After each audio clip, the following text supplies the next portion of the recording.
everything bass fishing. Coming to you worldwide from MegaWare Keelguard Studios. Hey there, everybody. Welcome to another episode of Bass Edge Radio, man. Here we go. More details with the last few weeks in the tournament bass fishing world. This podcast, of course, brought to you by MegaWare Keelguard, providing boat owners protection from abrasive rocks, sand, concrete boat ramps.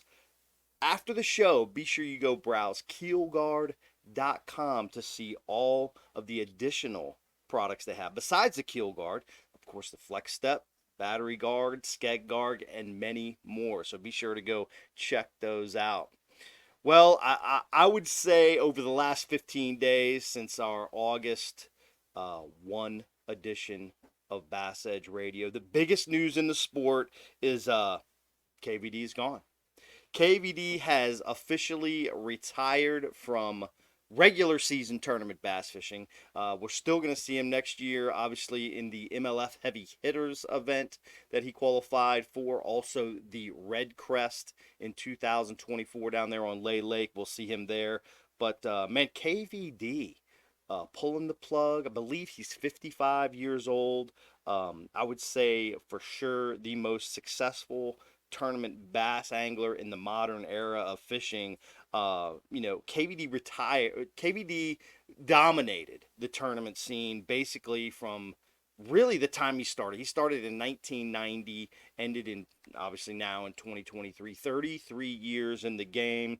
I would say, it's going to be hard for us to see a run of success like he had specifically in that 2006 through 2012 time frame. I took a couple notes. You got AOYs in 08, 09, 10, and 2011. Classic victories in 2005, 2010, 2011. So, man, there was a portion in there that it was just off the chain. I mean, unfathomable what he did in that time frame. But if you look at his career, obviously from 1990 to when it started, he had a string of paychecks that ran historical high in BASS in the late 90s, early 2000s. And man, I just got to say, shout out to KVD. Thanks for showing us what a professional angler and tournament bassin great looks like. It's going to be fun to see where Kevin takes these next adventures. He keeps saying he's not disappearing from the sport, and he's still going to be around. So maybe we'll see him on some television shows. Maybe it's maybe instead of the Zona game, we got the KVD game in the education aspect of the TV world or the YouTube world, maybe for bass fishing anglers. So, but thanks again, Kevin VanDam, for everything that you've done for the sport. It's been a great run. I know I had my tail beat by you 1,000 times. I remember when I was fishing against Kevin in the Elite Series, and there were some events where I would do a little poorly. I did a lot of events poorly. A lot of us in Bassin do more poor events than we do good events, but I remember I would look at the standings and it would be like, oh, I beat Kevin. I did okay. But anyway, that's neither here nor there. The next big news that happened in the sport of bassin over the last couple weeks since our last episode, MLF Bass Pro Tour crowned Stage 7 champion and angler of the year. And it was the same dude, the same angler.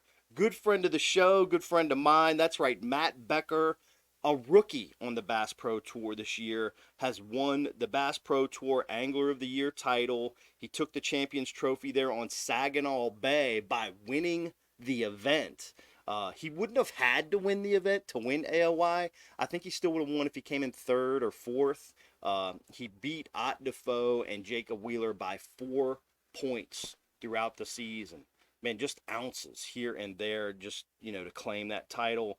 But Matt relied primarily on smallmouth, which is it's his game. That is his game. There wasn't still a lot of smallmouth hanging out in Saginaw Bay. And they were hard to find, but the guys that found them, which Eber, Wheeler, Becker, probably found them the best.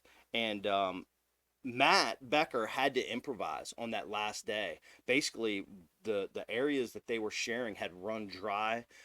Matt took a tool out to the Charity Islands, which was almost out to the end of the restricted zone that they were allowed to fish there in Saginaw Bay, and landed on another little magical spot. And it didn't take long for him to rack up some weight and essentially lock up the win. So congratulations to Matt Becker. I was able to see Matt at the Toyota event just last week at Thousand Islands, and man, he is still on cloud nine, just simply amazed, smiling from ear to ear. He had a tough Toyota event, but I don't think he cared. He was just he was there competing because he had made that commitment. And I got to say also congrats to his girlfriend Brittany. Man, she's been by his side for the last several years, and it was great to see both of them, not only Matt, but Brittany as well. I feel like they both had success together on that deal. Again, mentioning, Jacob Wheeler, dude, second place in AOY, another top 10 at Saginaw Bay.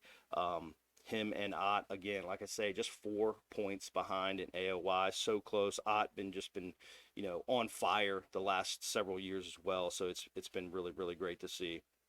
Then the most recent event from a AAA standpoint was the most recent event in tournament bass fishing at this level, and that was the Toyota Series out of Messina, New York on the St. Lawrence River. Brent Anderson, I gotta say, man, you start looking at this guy's profile. He's from Tennessee. He's an absolute hammer. He's won 11 events now. Won this event there at Thousand Islands, took home the 80,000 plus prize.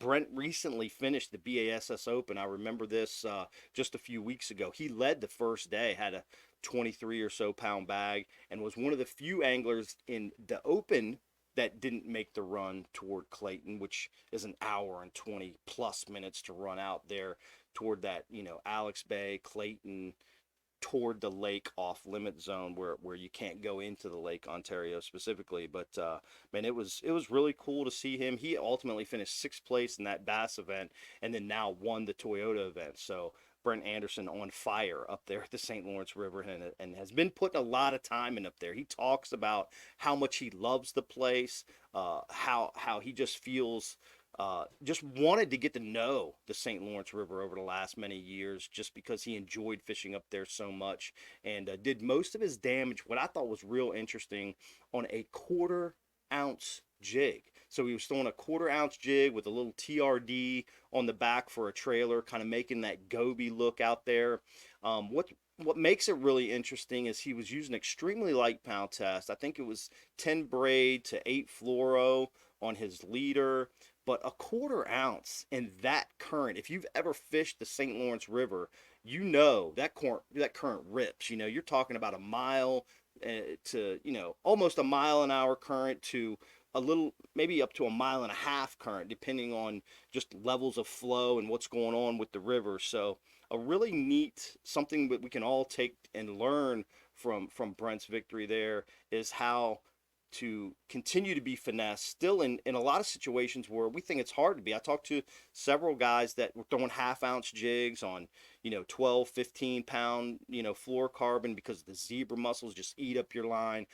Brent spent so much time up there. He knows how to manipulate that thing in the current, through the rocks, through those zebra mussels, to not lose a whole bunch of fish, not lose, maybe he's losing a whole bunch of jigs, I'm not sure, but I bet he's not, because of the lightweight and the current. It's kind of staying above, just making a little tick tick tick as it rolls through, rather than digging into that cover, which is probably making a big difference. But a great tip for fishing anywhere, whether you're on Pickwick, fishing for smallies and some of that massive current there on any of those TVA lakes, or maybe up in Wisconsin on the river, on the Mississippi River up there. But great lessons to be learned.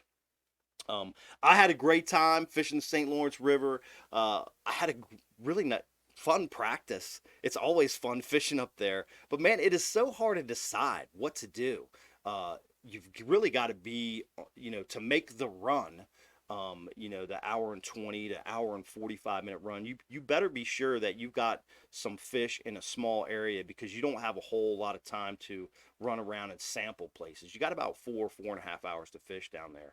And I tried to stay closer, and thought I had a couple things figured out where I could grind through and catch some 3.5 to 4 pounders and come up with 18 to 20 a day.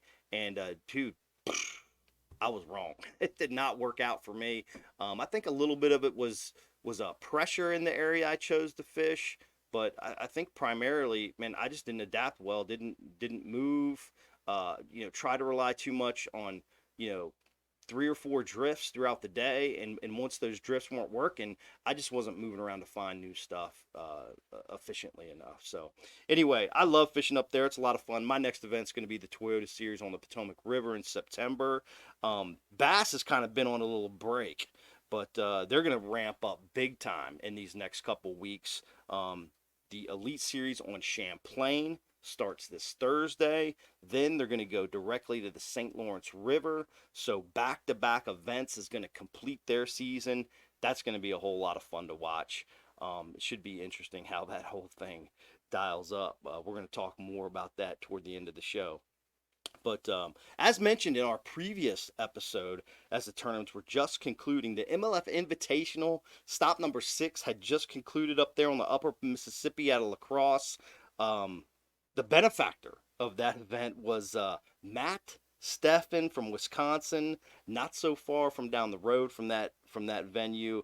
Matt sealed the deal with his first win in 13 seasons fishing at the top level on the FLW Tour, then what changed to the MLF Pro Circuit, now the MLF Invitational. So it's really going to be interesting. But Matt punched his ticket to the MLF Bass Pro Tour for 2024, finishing the Angler of the Year in 3rd place. We're excited to hear about Matt's story, his victory, his adventures on tour. He is going to be our feature angler spotlight. Stick around in just a few minutes. We're going to hear all the scoop from Matt Stefan. That's going to be a lot of fun. Bass Edge continues to come at you these next couple weeks right here from Western Pennsylvania. We're on the road. We'll be back in Texas, probably not till the end of October. So we're going to be sticking around here. But as mentioned, coming up next, 2024 MLF BT Angler, Stefan is going to join us on the program, Feature Angler Spotlight, right after this message. You know the importance of protecting your investments, so choose the protection the pros pick. Grinding sand, abrasive rocks, and concrete ramps are no match for our patented technology. The MegaWare Keel Guard is made tough and made to stick. Install it yourself in less than an hour, providing the most dependable, most trusted protection for your boat, guaranteed for life. Insist on the original Keel Guard the pros have picked for 25 years. MegaWare Keel Guard.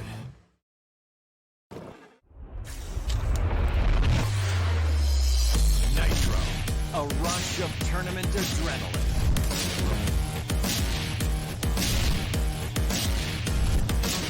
Nitro, the choice of champion, where performance meets play.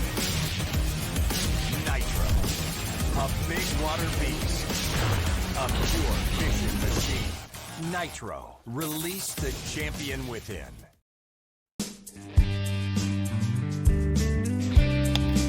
Go. Welcome back to Bass Edge. We are rolling right into our feature angler spotlight. You see him right there on the screen. Here he is, MLF Invitational champion. And I believe we're going to talk about this certified 2024 MLF Bass Pro Tour rookie. What's up, Matt Stefan? Thanks, Kurt, for having me on. I'm pretty excited to see what next year has in store. I got my official BPT invite email today. Oh, wow. Very cool. Yeah. Man, that's that did it send goosebumps down your back? Was that kind of the, you know, how everybody talks about, you know, well, it hasn't really sunk in yet. I know it's been a few weeks since you won the event. Knew you qualified, but here it is today. You got the email. Is it now legit? Yeah, I mean, it's now legit. You kind of there's always a thought in your head like until it's finalized, you know, it's for sure not a done deal. But yeah, it honestly for me, it's a relief. You know, as you said earlier in the show, I've done it for this was my 13th year fishing at what I consider the professional level. I mean, I've Absolutely. always been on the FLW side and started with the FLW tour. So to qualify for the BPT series kind of just feels like I got back to where I was. Right. But it, you know, as a whole, I'm excited for next year already. I've had a really good year this year, and to win the last tournament, not have a championship or anything to go to, I just kind of want to keep rolling with it. So I've got now a I don't know, a 6-month break A or crazy break, whenever our right? schedule starts. I haven't seen it yet, so I don't know yet. But Well, it'll be at you least just six never months, I want, imagine, right? yeah, you just don't want to stop fishing when you're fishing well, and that's kind Yeah. of what I feel like has happened here. But I'm excited. So you mentioned getting the email today. That's super cool. And how do you digest your feelings? You talk about 13 years.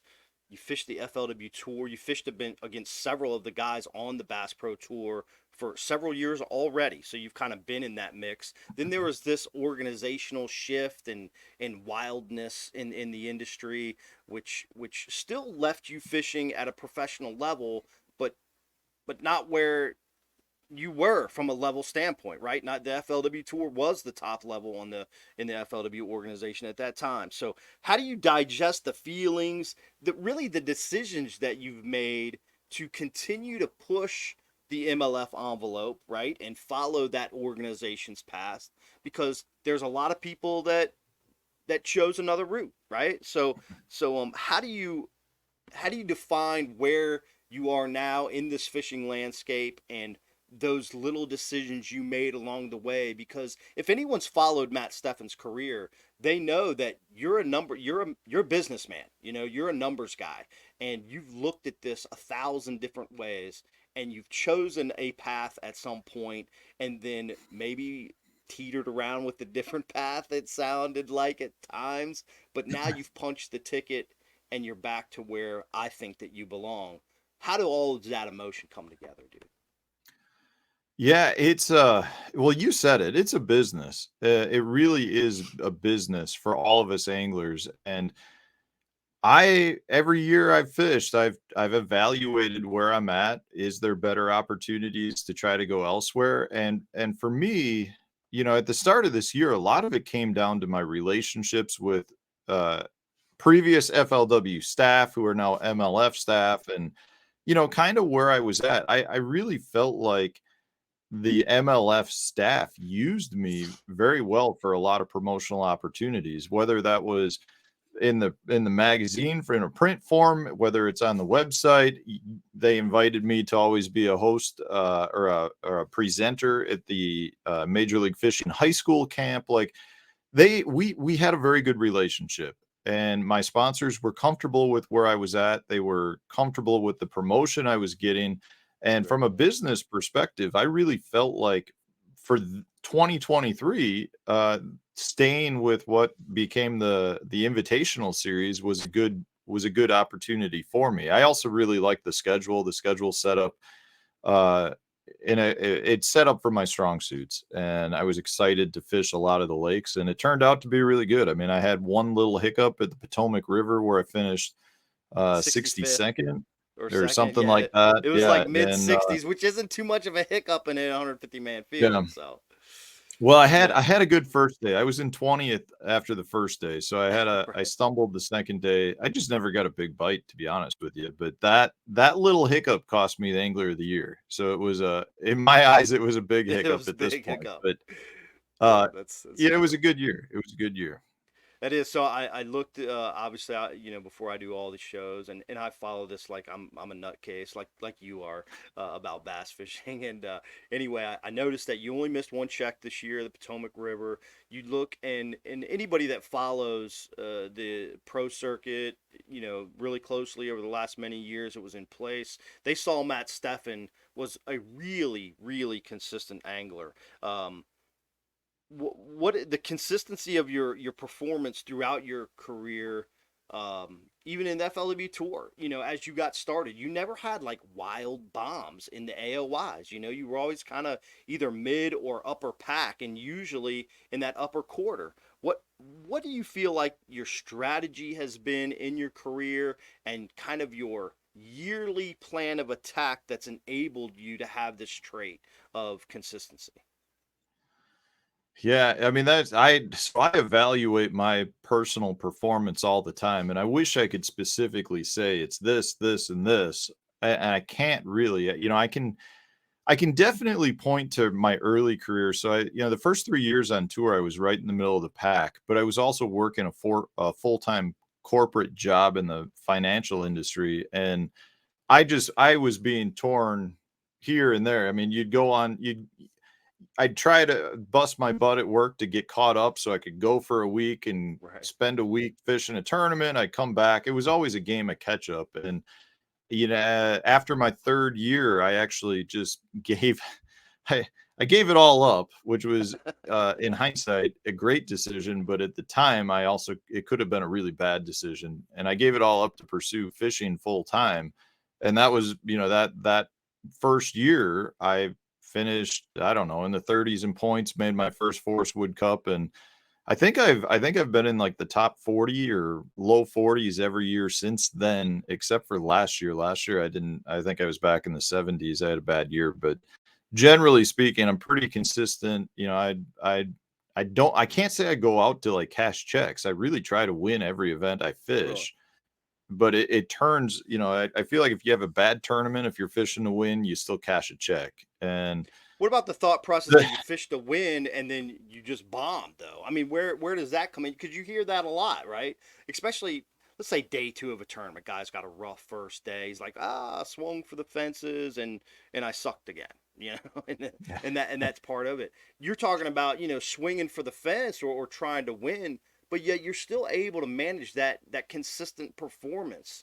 Um, where do you think that is it like a pre-practice deal? Is it an analysis prior to departing for the event that you do at your house? Is it, you feel like it's a mental deal? I mean, you said this year before you even went into it, I'm fishing the invitationals.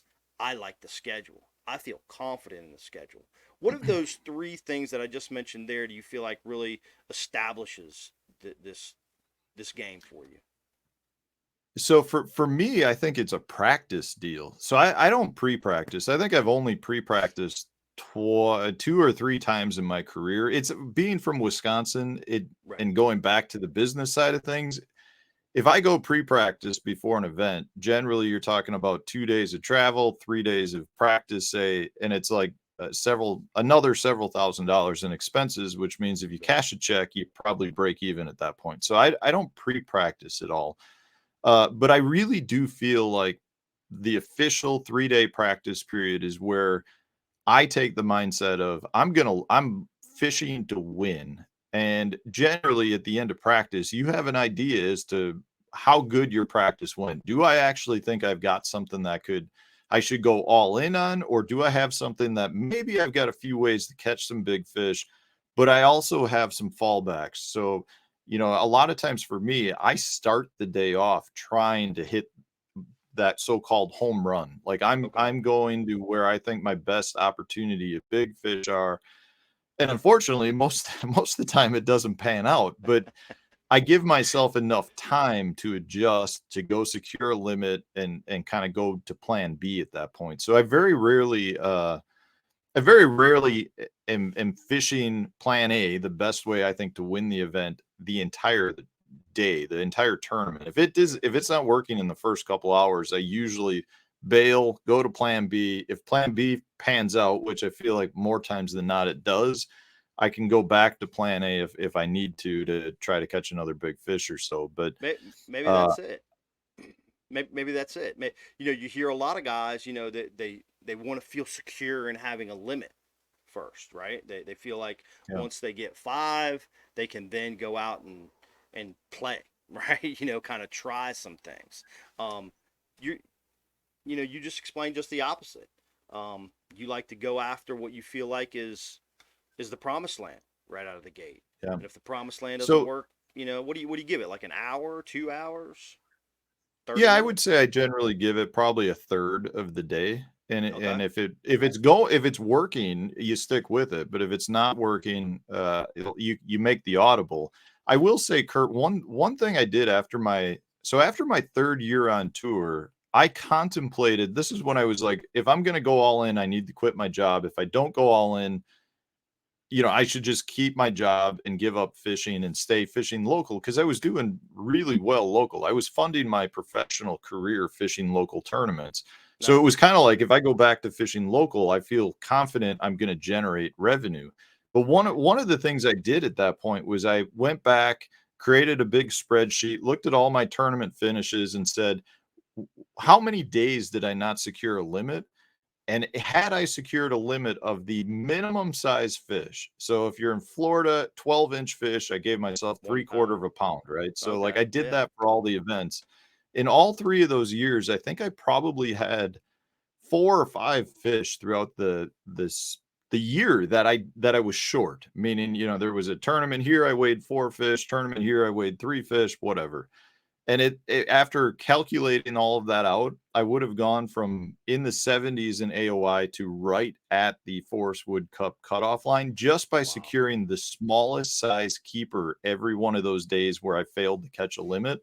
Hmm. And had I caught one 2 pounder, if out of those keepers, if one was a 2 pounder in all three of those first years, I would have qualified for the Forest Wood Cup. So to me, when I was analyzing my year, I just looked at it and I said, I'm not far. Like I am right there. I just need to catch those. I need to secure a limit every day. And if I go back and look in my career, that was one of the biggest things I ever did from an evaluation standpoint, and it showed me how important when you're fishing a series like we do at the top level, how important your limits actually are. Yeah. Yeah. Very, very, especially, I think it becomes even more and more important once you hit like that 5, 6, 7 event threshold with a Hmm. series. So, Yeah. I would say if guys are fishing like Bass Champs down in Texas and they've got a 5 event series, this would be something that they could kind of Yeah. evaluate. Whereas I feel like, let's take the Toyota Series in the Northern Division. Securing a limit at Champlain and St. Lawrence aren't doing you Yeah. squat. But It every venue is a little bit different, right? Yeah, generally, if you have the longer your circuit is, the more tournaments it is, there usually tends to be one or two events where it's pretty tough to catch a limit. And if you can catch a limit, you're gonna be just fine by doing that. And it really does make a difference across a full season. Right, right. Good stuff.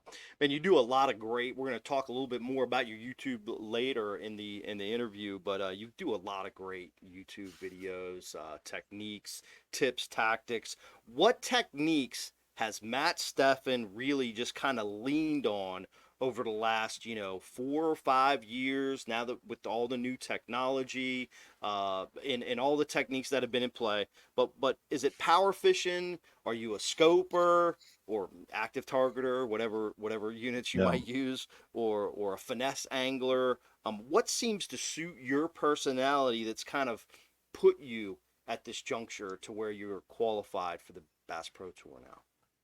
Yeah, I really try to be as versatile as possible. My weakness is my electronics. My like from a scoping standpoint, like there are guys that are light years ahead of me.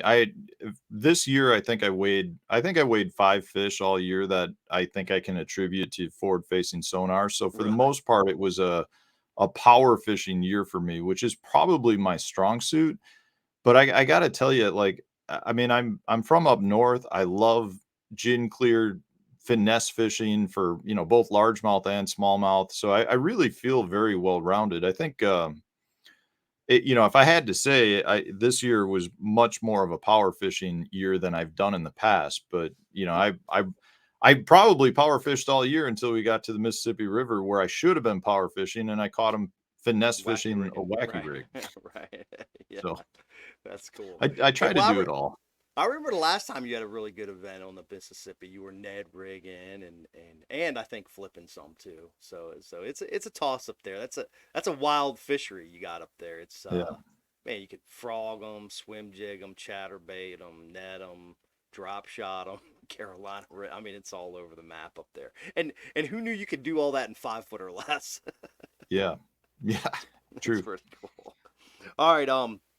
What next question I got for you is what's difficult for you to understand, in other geographic areas of the country? You talk about coming from Wisconsin, how you don't spend a whole lot of time pre-fishing. I feel like over the years, and I say this after my introduction, I'm talking about a guy from Michigan having, the most dominant tournament success in the history of bass fishing. But for northern anglers, it seems like it takes them a few years to kind of grasp that southern traditionalist part of the sport, just because the water it tends to be a lot different up there. Yeah. Techniques generally, can still be used in the same. We just talked about Mississippi River, 5 foot or less, and all these great techniques you can use. But what was it that really kind of dialed you in to bring you to be an excellent all around angler geographically?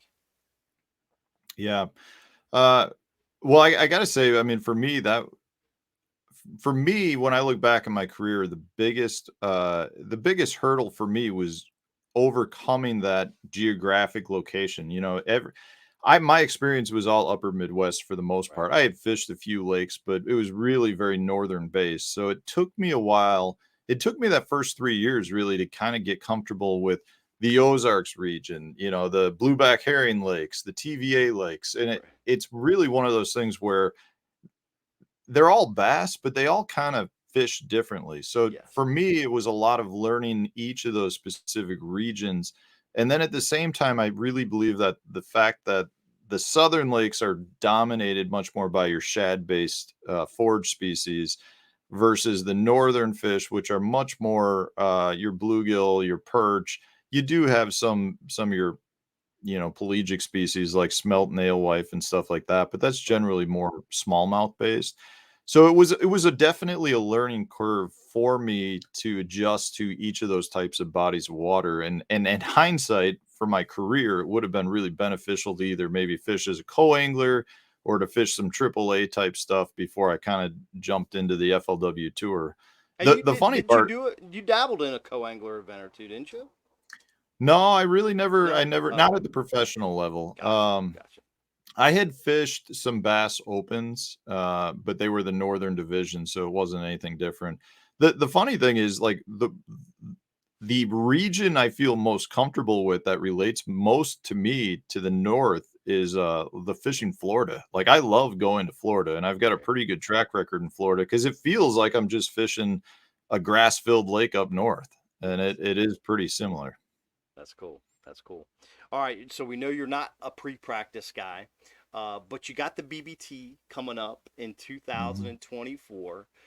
They've been fishing some different venues off the traditional path. I Yeah. feel like, in years past, especially in the FLW tour days, it was a rerun a Yeah. lot. There was a lot of reruns on venues, and they would throw in a different one here or there, maybe a different time of year. But now with the invitationals, it seemed like the pro circuit, they started adding some new flavors in there a little bit as well, which got you around some more geographic areas and kind of different things. But the Bass Pro Tour, sometimes they fish some smaller impoundments. They tend to try to visit new areas. If that's the case for 2024, do you see yourself maybe getting out there ahead of time and being able to put some additional time on the water, or how would your mental approach be for something that new that might occur? Yeah, I don't really see myself changing much. I feel like my system right now, my, pre-tournament, whatever you want to call it, prep work, works pretty well. I actually, when I go back and look at my record, the new lakes on the schedule are generally pretty good for me. This year we went to Clarks Hill Lake and I finished 20th. I think we went to Lake of the Ozarks. I had a 10th place finish there, and we went to Lake Eufaula. Eufaula, Right. and I think I was, I don't know, 18th or 20th, something like that. So, and you know, none of those lakes I had ever been to. It really just kind of falls back on having experience for those types of bodies of water, and then going out and trying to find water on those lakes that fits me and fits what I believe the fish should be doing. So I don't expect to do it. Now, having said that, there is, I guess, potential Yeah. that maybe based on scheduling, maybe there's a lake on my drive home so I can stop and do it. But I'm I I hate being away Not from my say family. right, right, I right. just I like when the tournament's over, the first thing I want to do is get home and give, you know, my two boys and my wife a hug. And it's hard to be on the road for longer than I need to be. And it, you know, I feel like I've got it down for how I like to practice. And, you know, as much as I kind of get jealous that some guys are living in a camper and they go from one lake to the Right, next to right. the next, I do think that there can be negatives to that as well. You know, I like to show up, figure out a lake based on the conditions, and I feel like that's more relevant than sometimes what people learned a month ago. Sure, sure. Makes perfect sense. Well, man, it's been a great interview so far. We're going to pause for a quick break. Got to give a special thanks to Bass Pro Shops as the presenting partner of this Future Angler Spotlight. The Bass Pro Shops remind you to all live downstream. We're going to be right back with more interview with professional angler Matt Stefan. Y'all hang tight. Plenty of sunshine. Come on, man, let's roll.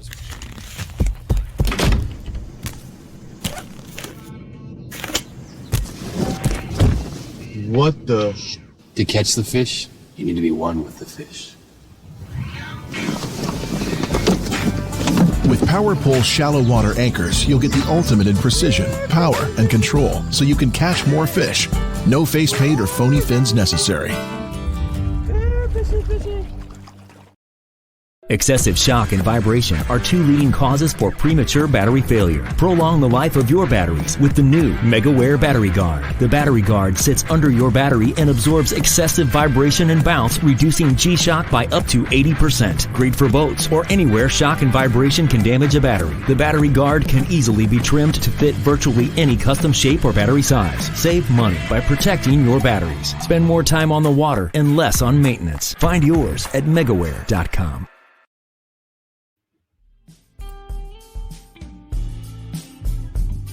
How you like that music, Matt? Kind of sets the tone, right? I like it. All right, welcome back to more Bass Edge, obviously with MLF Invitational Mississippi River champion Matt Stefan and 2024 MLF Bass Pro Tour rookie. How does it fit? Rookie? What's up with dude? You think about Matt Becker. He won the AOY this year in the Bass Pro Tour, and he was also a rookie. Matt, it seemed like, you know, Matt never fished as much as we did on the FLW Tour and those types of things. But to think of Matt Becker as a rookie after several years in the MLF Pro circuit, it's kind of strange. Although I guess I can see it, but even more strange for Matt Stefan in 2024 to be a rookie. Yeah, I don't know. Do I like on the Bassmaster Elite Series? I don't think I could qualify for Rookie of the Year because I have too much in career earnings. I don't know if BPT has that or not. I don't think they have I do limitations. not believe they do. I believe Yeah. every person that's stepping up into that Bass Pro Tour, of course, you know, their original 80, as most of us know, were invites to begin that new series. So they stuck with that first 80 for 3 years, and once they started qualifying new anglers from the MLF Pro circuit and now the MLF Invitationals into the Bass Pro Tour, they've all been rookies that have come up in through the system. So yeah, Matt Stefan, you're a rookie, dude. Hey, it would be. I'll take Rookie of the Year. I would not mind at all following in Matt Becker's footsteps, and it makes me feel young and refreshed. I guess is how I'd look at it. Absolutely. How is that? You know, I did a little research before the show. I know you've got, you know, understand the history of the sport very well. I couldn't think of a AOY rookie that won Angler of the Year on the FLW or MLF side, except for Shin Fukai, who's Yep. still fishing on the Bass Pro Tour. On the bass side, I believe the only rookie that ever won Angler of the Year was Timmy Horton. Oh, really? I didn't believe know he Timmy, did that. I believe Timmy Horton was a rookie when he won Angler of the Year over there in the. At that time, it was either the BP Top 100 or the Top 150. It goes back. I think Tim Horton won in 2000. But Tim Horton also retiring this year from the Bass Pro Tour. Yeah. How's it feel not to be able to compete against KVD now? Now, Yeah, when I say that, you qualify for the Red Crest. yeah, I do get to fish against him there. I fished 2 years ago. I took second at the St. Lawrence River and qualified to fish the Lake St. Clair BPT. BPT event. So I did get to fish against him there. Yes. And but I think that's the only time. It's, Kevin, I don't know him really ever. I've never really met him, never really got the chance to talk to him. I've had a couple of real short encounters, but for me as a young angler who grew up in, I was living in Chicago. My parents had a tiny little weekend 3-season house in northern Indiana, Okay. probably about an hour from Kalamazoo. So for me, he was like the guy I looked at and modeled a lot of my fishing style after. So it's disappointing that he's not going to be there, but at the same time, I do get to fish against him in Red Crest, and he's just been such a great role model for the sport. So many anglers, with him retiring, you hear so many people like myself that kind of just have these, like, we looked up towards him, and he was our role model. So, I'm happy for him, because I'm sure he's going to be able to do what he wants to do, whether it's within the industry or outside of the industry. Ultimately he's the guy that we all strive to be like. Right. Well, talking about people striving to be like somebody, man, you have created an outstanding YouTube channel. You got 50K plus subscribers. If you haven't checked it out, it's real simple. Matt Stefan Fishing. Easy as that. So it's like I mentioned in the first half of the interview, I mean, some great tips, event insight. I really love to dive in on the backside of this YouTube thing. Now that you've been building this channel for several years now, first question is, what's the most eye-opening thing or realization that you've seen from creating this media platform, Matt Stefan Fishing, on YouTube? Because you interact with people regularly on there. Yeah, I would say that the two biggest things for me that come to mind right off the bat, the first is the power of YouTube, like the value of it. As an angler who I started it a little less than 3 years ago, and my brand recognition has many times doubled because of YouTube. Even though I fished for 10 years and had a pretty good track record fishing, it was like I just was mixed in with all the other anglers, but I've been able to kind Matt of, Stefan kicking butt, but nobody knew it, right?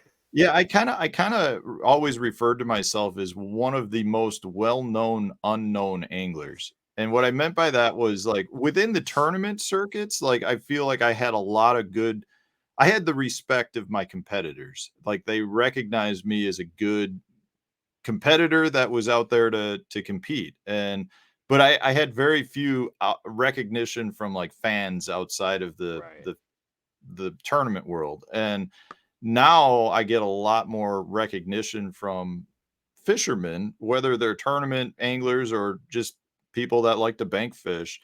And I've really recognized how important that is as a brand for myself, and building my personal brand. The other thing I would say is how much I actually enjoy interacting with my viewers. I try to respond to all the comments. I do, lots of live streams and things that, just interact. And I've actually created, like, in a weird way, almost like friendships with a lot of these people. So it's been very valuable to me. It's something that it's kind of like, I would consider YouTube as like the glue to an angler's career. So most of us do a lot of random things within the fishing world. And to me, like, YouTube allows me to bring it all together to to one location. That's And cool. it's just really, it's been very valuable for me. So if there, you put together videos pretty regularly, and what's the one video, if you could pick one that you put together, you're like, toss it out there, and you get this wild response.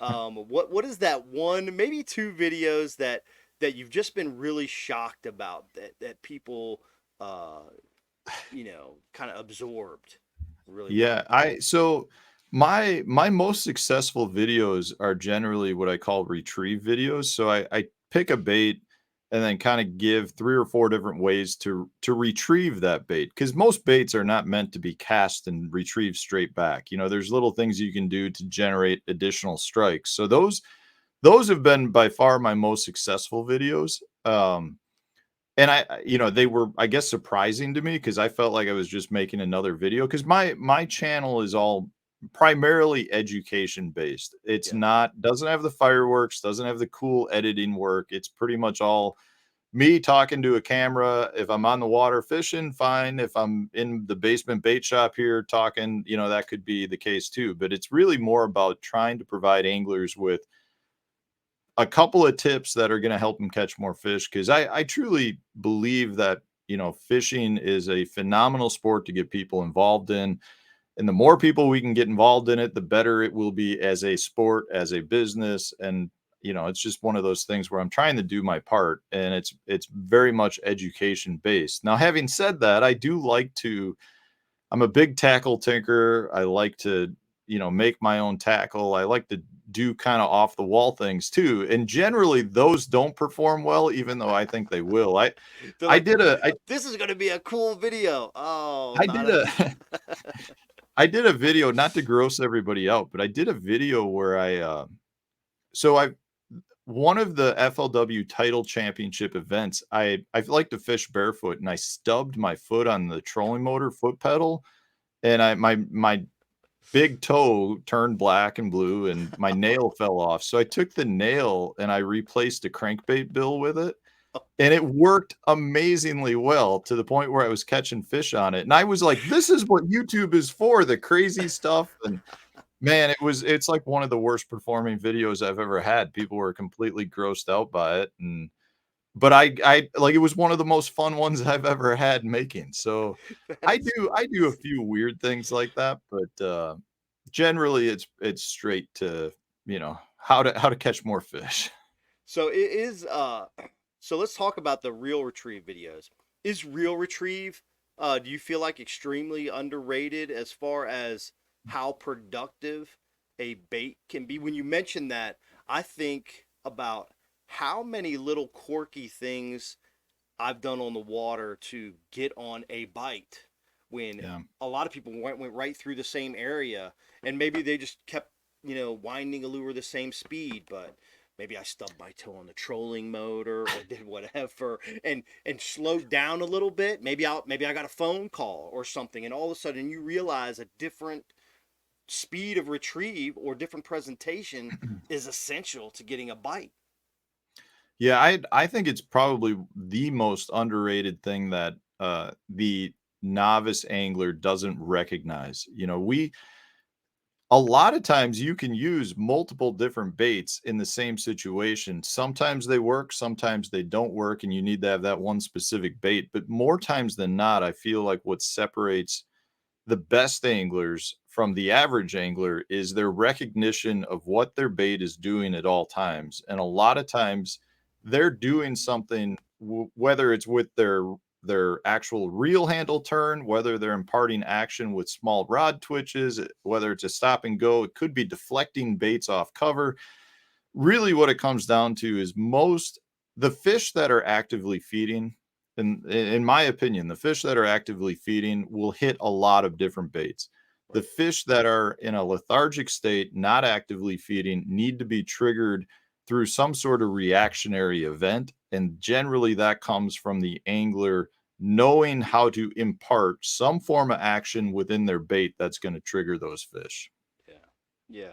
I've actually often thought that there were certain anglers that had a speed that was natural to them, that enabled them to be extremely effective at a particular technique. For let's go KVD.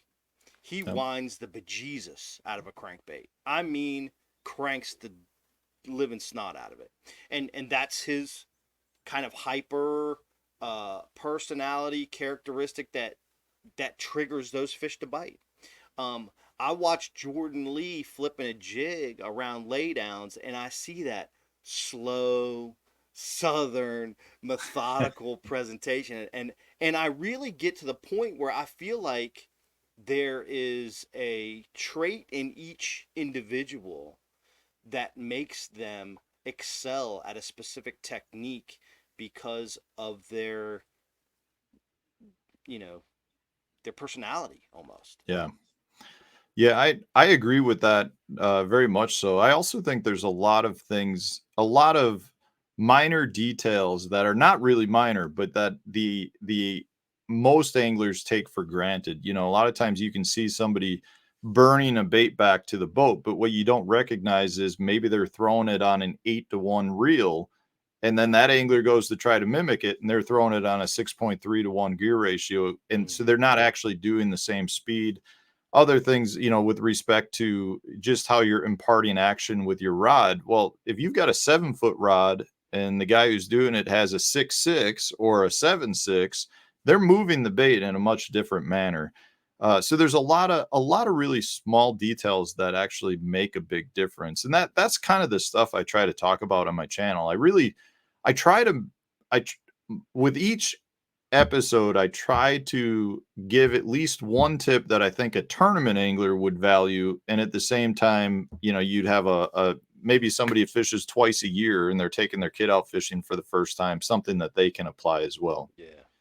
That's a great approach, man. Well, it's very, very, very well received. I've watched many of your videos and really enjoy it. So be sure all the viewers check out Matt Stefan Fishing. So you mentioned earlier the fall schedule is bleak. There's nothing going on from a tournament perspective. You've got 6, maybe 8 months to prep up for 2024. Redcrest obviously is going to be on your mind, and the Bass Pro Tour.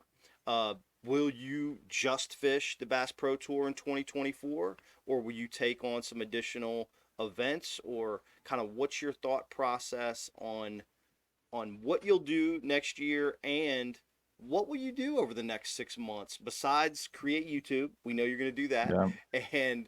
And obviously, make some lodging reservations and things like that, and doing some preparation work off the water for the venues that will be on the schedule next year. Yeah. So the first part of that regarding my schedule for next year, I don't know what I'll do. I mean, the BPT for sure will be priority.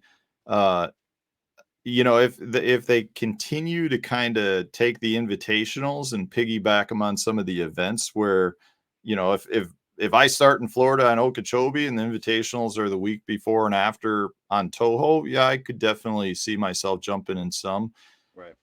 I don't know that I'll fish the full invitational circuit unless there's some sort of championship that's announced. If there's not a championship, I could see myself for sure cherry picking a few events, as a lot of the BPT anglers did this year. But right now it's really about the BPT and continuing to perform well at that.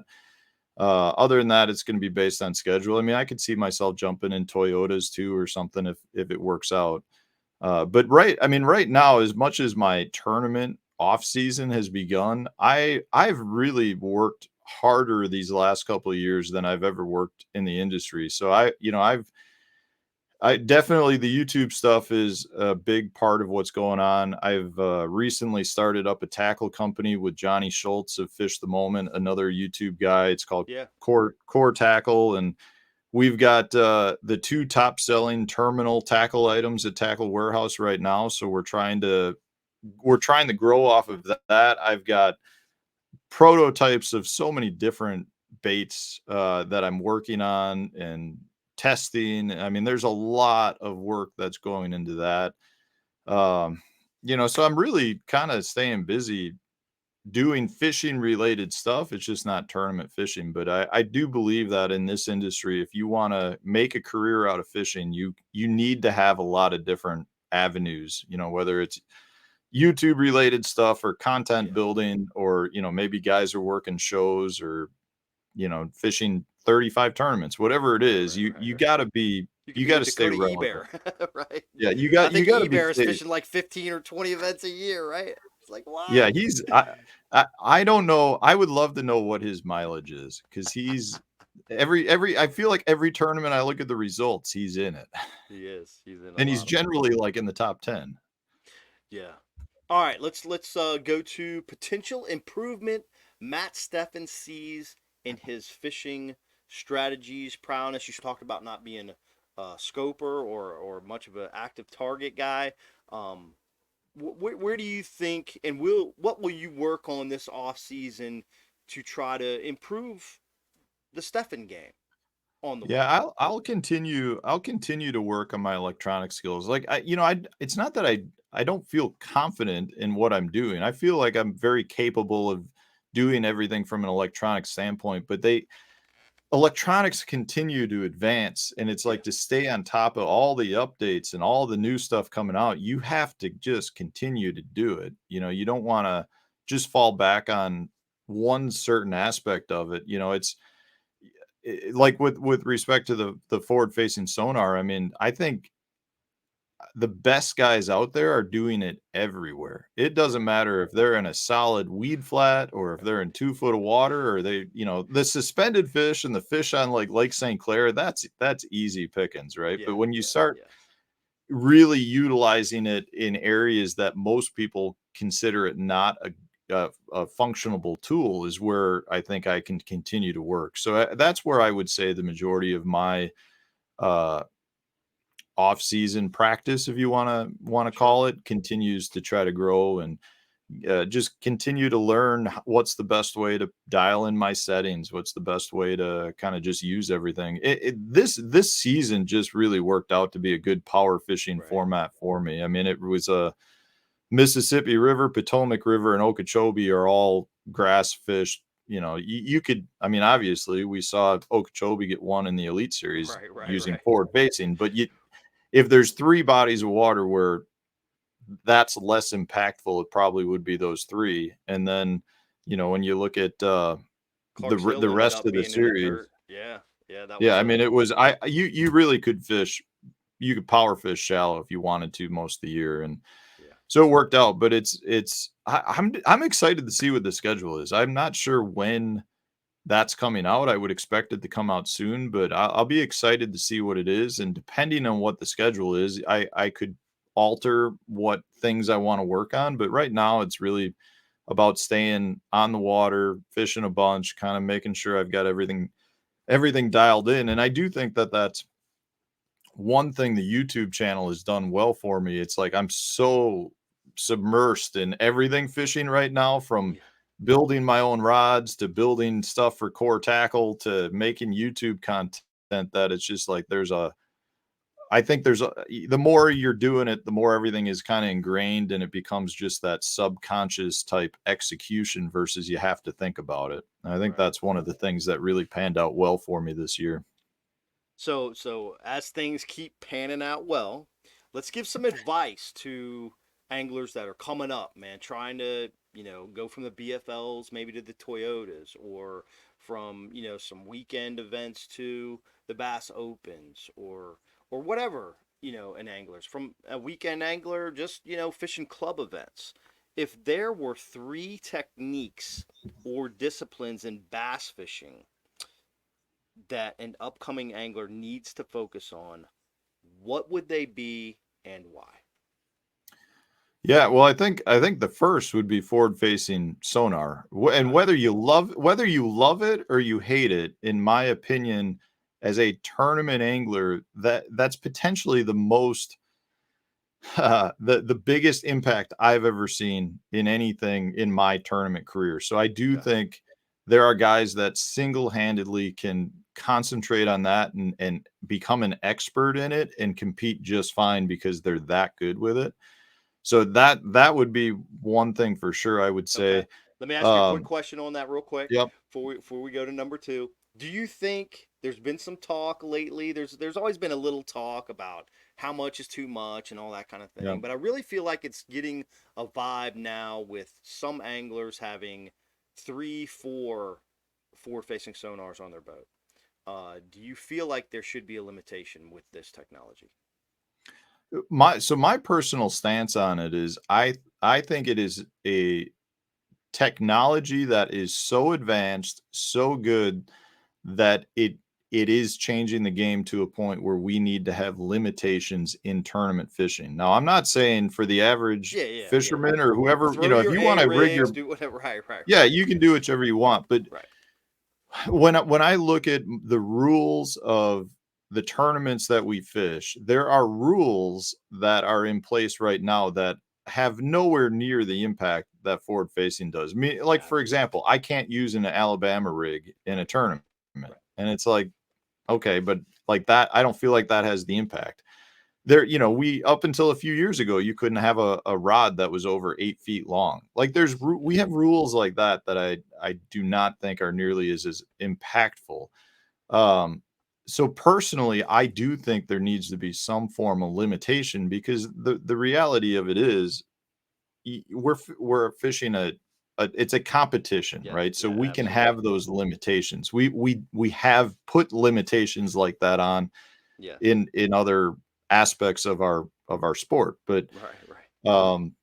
I don't think it'll ever happen. I mean, if you're asking me, do I think we need it? I think I would vote in favor of having I some think form it'll of happen. I limitations. think it's gonna I'm happen. not saying, and I'm not saying to get rid of it. I'm just saying that there should. There's a point where too much is too much, I think. All right, cool. We But covered that. I got your opinion. We're good. So what was number two? Because we could go on and on with that, right? yeah, So what's number two? The number two thing an upcoming angler needs to work on. Number one, forward facing sonar.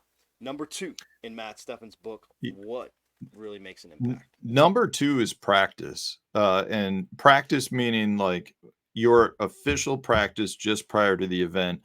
You need to be as efficient as possible. One of the things that I kind of took from KVD is he's talked about the 15-minute rule in practice before, where he pulls up to a spot, fishes it for 15 minutes. If it doesn't produce, he goes, with the idea that if you pull up to a spot that's good, you probably will catch a fish in 15 minutes. Now, obviously some spots you can't fish in 15 minutes, but the idea is you want to be efficient in practice and cover water.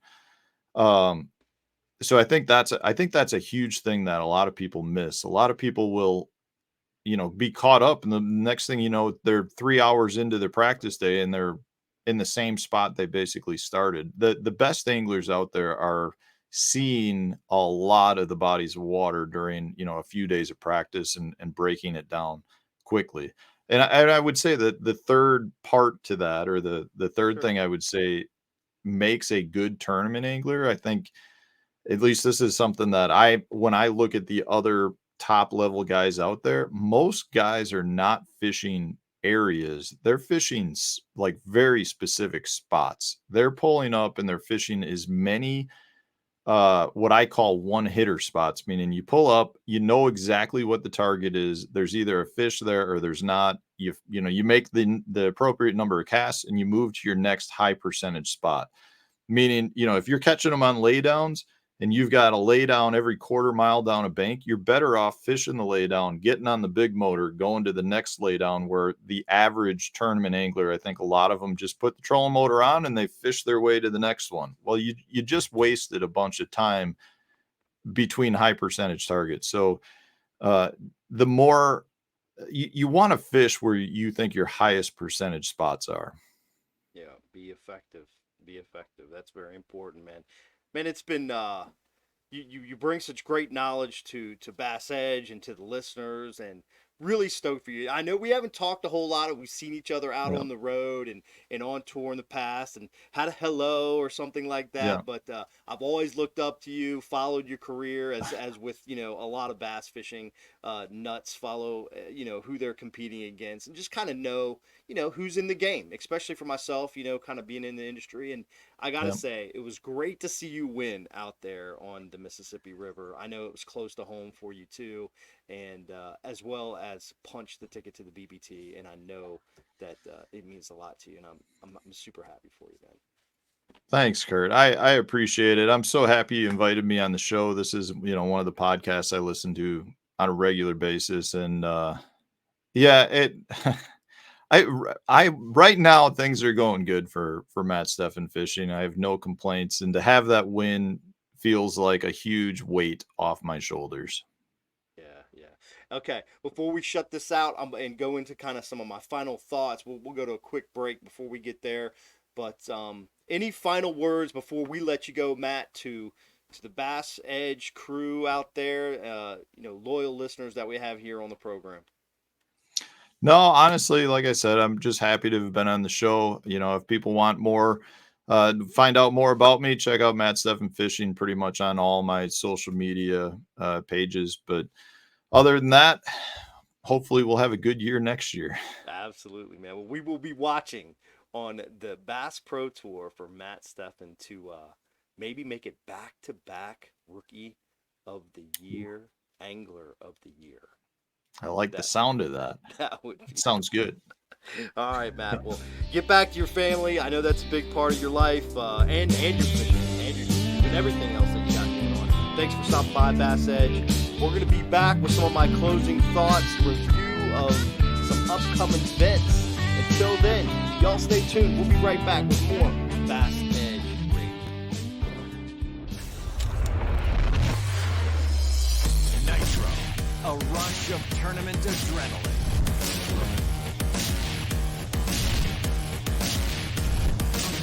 Nitro, the choice of champion, where performance meets play.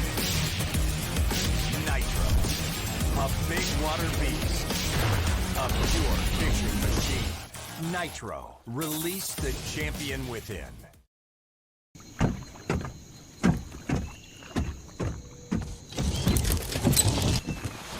Nobody wants to run out of power when they're on the water. There is a better way.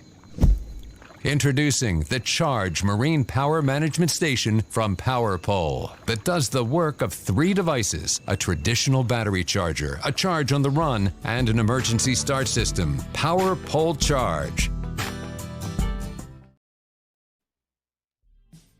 All right, y'all. Welcome back. Man, that was a great episode with our feature angler spotlight, Matt Stefan Fishing, bringing the knowledge. Super appreciate him being on the show. A couple of what I think were highlights and recaps of the interview. Just, you know, kind of his overall focus on the game. You'd think a guy from Wisconsin would have to run around and pre-fish all these places, and really Matt's been able to take his own personal instinctual fishing skills and kind of bring that into 13 seasons of bassing and be successful at a very consistent level and not give up. Number one, you know, kind of clinch that big W. I think a lot of us that have been in the sport for a long time, I remember Gerald Swindle forever hadn't won anything in the Bassmaster side, and I think he had competed in like 240 some odd events, but he had finally got the big win at, and he had won an Angler of the Year. Don't get me wrong; it's not like he hadn't won something in the industry, but now he's got 2 AOYs, but Gerald Swindle had never won a tournament, and he finally won a tournament on a Bassmaster Open event on Lake Toho. And dude, he was, you know, wildly emotional, super excited, and you know, not quite the same as Matt Stefan just kind of relayed in the interview, but man, he's been at it a long time, been plugging away, and it's just been great to see him follow up a qualification with the Bass Pro Tour and a win at really, I would say, close to his home area there on the Mississippi River. So, man, Matt brought a lot of great tips and techniques and thought process to our fishing, and certainly we're going to put those into place so that we can all become better anglers. Events coming up, man. I mentioned in the earlier part of the show, Lake Champlain starts this week. So Thursday, Lake Champlain kicks off. Then they go back to back. The Elite Series then travels right over to the St. Lawrence River. And we're going to find out who wins that AOY really quickly. I've got a list here of the top 10 currently. You've got Brandon Cobb currently leading. Brandon, also an ex-FLW Tour guy that went over to the Elite Series. Second place, you got Kyle Welcher. Tyler Rivette still hanging in there in third. Won the season opener at Okeechobee. Matt just mentioned that in the interview that, who would have thought someone would have won a Florida event on forward-facing sonar, particularly on Okeechobee, a grass-filled, mecca of shallow water fishing in the spring. But Tyler being from Louisiana, also, like, where did that come out of the woodwork? But and he's still sitting in third place, got a chance. You got John Cox fishing tremendously well as always. He's got some great knowledge of both of these fisheries. Drew Cook, Joey Fuentes. Can we have another Rookie of the Year win AOY? We'll see if that can happen here in these next couple of events on the Bassmaster Elite Series. Joey Fuentes, he's in 6th place. Then you got Jay Prezek, you got Patrick Walters, Brian Schmidt, and rounding out the top 10, Drew Benton. Man, when you look at this list, I see 2 anglers that really kind of stick out as what I would say northern specialist guys, and that would be Joey Fuentes, just because he fished the FLW Tour as a co-angler for several years. He's been to Champlain 1,000 times. He's seen a lot, and he is really good on the St. Lawrence River. So I look for Joey to make a move. The other guy I think can make a move is my buddy Brian Schmidt. He's won an Elite Series at Lake Champlain.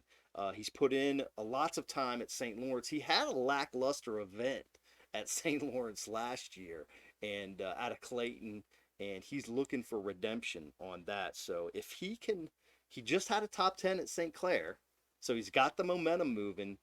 Could a guy from 9th place win Angler of the Year on the Bassmaster side? It's a little bit of a stretch. I think those guys in 6th, 7th, 8th, 9th, 10th probably need 2 top 15 finishes to punch an AOY victory. Brandon Cobb, Kyle Welcher, they probably need 2 top 30s to clinch it. They've got a little bit of a lead, so it's going to be interesting to watch. It's going to be a ton of fun. Man, just love how these series has come down. Even I couldn't believe that Matt Becker won AOY on the BBT. I knew he had a chance and he had a shot at it, but I think as surprised as Matt and Brittany were, a lot of people were surprised, but from a fishing performance standpoint, nobody was surprised. Becker was making his push to be known in this industry.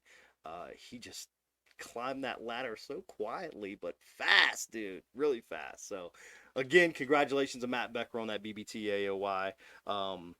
Thanks again to our feature angler spotlight in this show, MLF Invitationals Pro, now Bass Pro Tour professional angler Matt Stefan, always bringing the bass and education. Be sure to tune back in to Bass Edge. We're going to have a new episode September 1. We're going to be recapping the Elite Series event, all the tourney action that's been going on, the culmination of the Elite Series trail. Be sure you hit that subscribe and like button. Leave a comment down below as well. Let us know what you think of the show. Man, it's been a great time. I think that's it. We're going to wrap it up. Adios from all of us here at Bass Edge Radio.